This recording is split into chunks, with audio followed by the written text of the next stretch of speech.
When the summer comes, plants need a lot of water. A drip system is ideal for irrigation.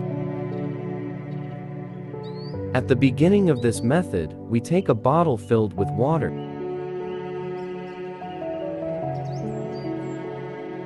Insert a large piece of rope inside the bottle filled with water.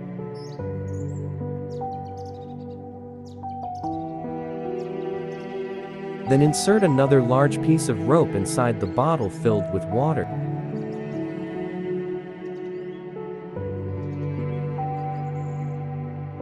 The ropes should be inserted into the bottom of the bottle.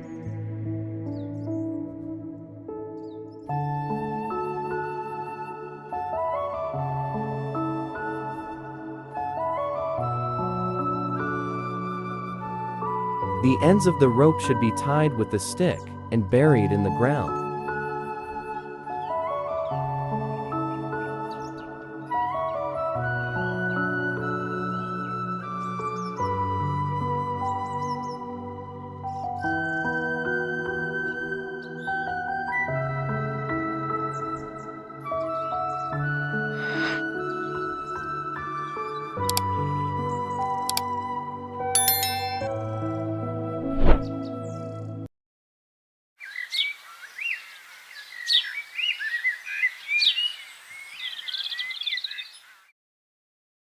After few minutes, the water will continue to fall through the heads of the ropes.